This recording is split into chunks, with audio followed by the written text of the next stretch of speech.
may I introduce you to Professor Calimag. He's also from the Philippines, but working in Korea. So this is a Philippines round again, and my wife behind me says hello as well. Mabuhay. Professor Dr. Joeffrey Maddatu Calimag.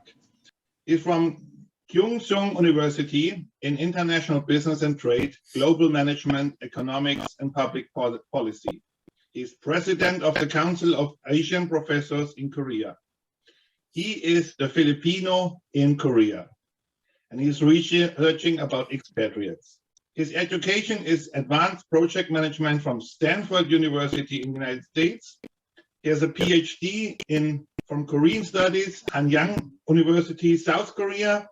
He has an MBA from Helsinki School of Economics and Business, Aalto University in Finland. An MPP, Economics and Public Policy, International Relations and Political Economy, KDI School of Public Policy and Management. Has a Bachelor of Arts from the Community Development, University of the Philippines, Diliman. There's a long list of awards, just to name a few.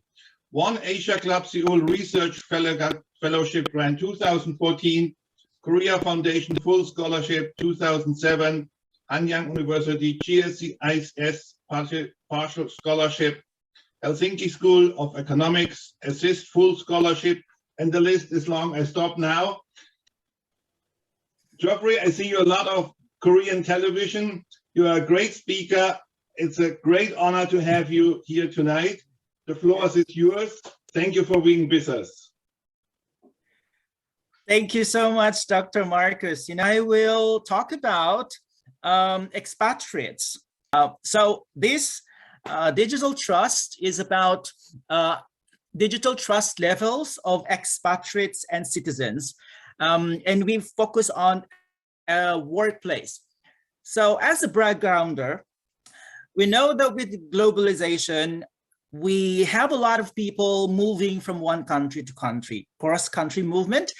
Even with the pandemic, we will have we will see a sustainable movement of people. And this is because of advancements in transportation, international travel boom, and economic growth. I really am happy to see that this digital trust is applicable to all disciplines and fields. Earlier, the speakers talked about travel industry, marketing, and then supply chain. And now I'm applying, or we are applying digital trust at the workplace, differences between locals and non-locals. So with the demand of managers, professionals, engineers, diplomats that contribute to this migration phenomenon, whether for-profit organizations or not-for-profit organizations, we cannot escape from these movements of people. And so we want to study whether there is a difference between the digital trust level between the expatriates and the citizens. We refer expatriates as non-locals and the citizens as locals. Most of the people, or the employees rather, in the organization, we expect that most of them comprise, or the majority of the employees will be the local people. And the expatriates become part of the digital environment of the host country.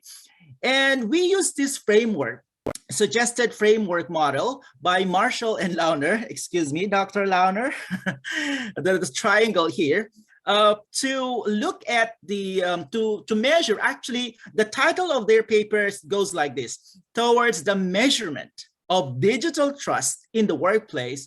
This is it is a proposed framework, and we are just using these to measure the digital trust level between locals and non-locals. And this is a very complicated model here, but what we are saying here is that there is an interaction or interplay between people, processes, and technology. People means interpersonal spheres that are related to digital trust.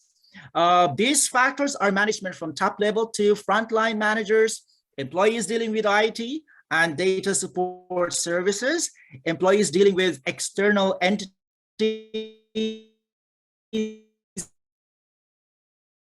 and employees that install processes. The factors refer to collecting, processing, storing personal data, and securing the digital data within the company, between companies and external, in the internet and on social media.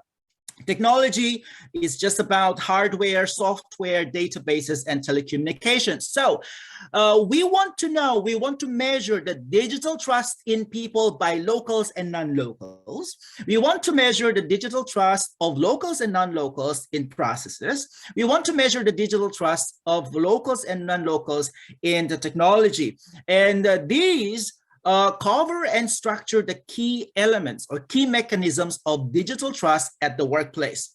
Therefore, the interplay of the three dimensions that involuntarily revolves around the individuals at the workplace bring out how positively or negatively one responds and attaches himself. Case study, we have CCTV, we have employees, both locals and non-locals, want to preserve their personal digital space. They don't want to connect, or they want to be detached from the workplace to their personal space, such as social media, emails. Some do not trust the reliability of the speed and security of the internet, especially now we experience a lot of spams both in Korea and in the Philippines. We have a lot of cases where who should we trust now? Even the biggest social network, the Facebook, has privacy issues. Now, distrust in their managers and others are also not just willing to be part of the system undertaking such processes, is part of the study. So with these dynamics of the connection of the employee, both locals and non-locals, to the dimensions of people, processes, and technology, we want to find out about the variances, or there must be some gaps in trust among expatriates and citizens in terms of their attitude and response to the digital environment. So we asked these questions. Number one, do factors perceived by local and non-local employees remain invariant? And if non-equivalence is detected, which items is or are significantly non-invariant? May I call my co-author, Professor Fatih, to explain to us the methodology and also the results of our study. Thank you, Joeffrey. Perfect introduction. Our participants is coming from the project with Marta and Markus Launer in 2019, the digital trust and teamwork. We used these data from that project, and the participants were more than 5,000 people. They are from 30 different countries, and there are 12 languages. There are lots of, issues to translation to local language and then back translation. So it's a very huge project, and it is big efforts in that project. So we want to try out. Actually, in the questionnaire, there's one question that you are local or non-local expatriate. So we have found that there are 521 locals in total questionnaire on total participants. So we also select a comparable size of sample from randomly, and then we have selected 556, with just a statistical randomly selected. So our sample is composed of more than 1,000 people. About half of them are non-locals and the locals. Next, please, Joeffrey. And when you look at the country distribution of locals and non-locals, it's about approximately say, actually we are trying to find out a same size and same qualified group of people to compare. And when you look at the gender percentages, they are about the same. And for example, non-locals, it is about 4% for females, and for the locals, it's about 40% for females also. So it's a comparable group of demography. Next, please, Joeffrey. After determining this group of samples, we actually try to find out the similarities and differences in this model. This model says, based on the Dave Marshall's and Markus Launer's model, this constitutes of people, technology, process, and some dimensions. So we use a cross-cultural psychology comparison. It is a measurement invariance with a multi-group confirmatory factor analysis, a kind of factor analysis, but we have used this as a comparing group at the same time. What we have compare? Actually, we compare this model works for both group or not. It is the initial comparison, and step by step we compare factor loadings and we compare the intercepts, I mean the means in the beginning, and we compare covariances, and we compare also residuals, the measurement errors. So step by step we compare if these groups are differ or not in terms of all the statistics, actually, I mean the means and the factor loadings, etc. So this is our study methodology. Next, please, Joeffrey. When we look at the figure, actually we have done more than 20 models, and all models are based on the comparison, and we use if these comparisons are different or not, actually. So in the first of the analysis, we structured the 3 models, 3 dimensions with the total samples from model 1 to model 8. After determine a base model, and then we compare these 2 groups, the locals and non-locals. And there is also some items or factor loadings or covariances or some other statistics are not variants. So every time we excluded these inconsistency items and then we analyze the model, we are trying to find out non-significant differences between the models. So this is the logic of the, actually main logic of the statistics.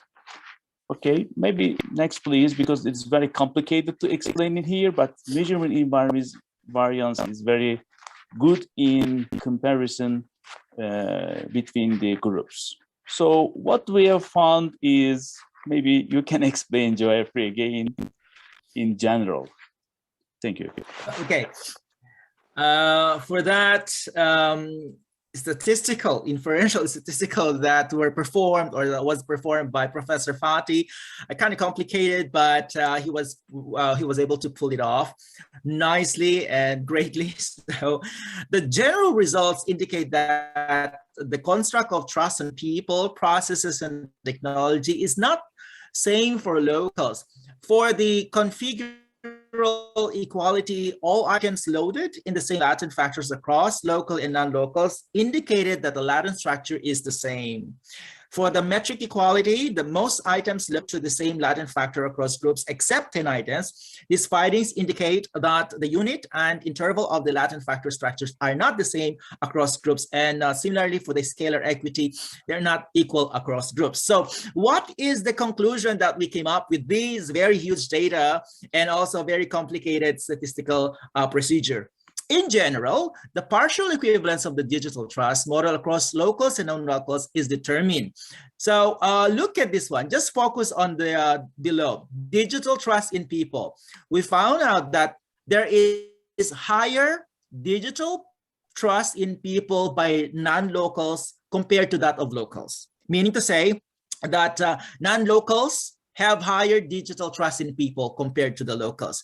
But in terms of the digital trust in processes and technology, surprisingly, locals have higher levels of digital trust than non-locals. So we want to also give meaning to this one. Why there is such non-locals have higher digital trust in people compared to locals. We also digital trust in process and technology. I myself is a little bit intrigued because personally, from my personal experience, it is the opposite. You know, actually it's some kind of opposite, but I want to find out why the non-locals have that higher digital trust in people. Probably because we are because I'm not from this country. Let me just give you example, my personal experience. I am a foreigner in South Korea, and I feel like I trust people here more than my country, something to that effect. And then for the technology, this is something ironic, and I could not really agree more. I could not really agree in this one, because I trust the technology and the processes here in Korea as non-local compared to my country. So there is a lot of studies to be done here. I would like to understand why that our study has come up with this conclusion, where non-locals have higher digital trust in people compared to locals, while locals have higher digital trust in processes and technology compared to non-locals. So I think this is also a room for further studies. Thank you. And Professor Fati, do you have others to include?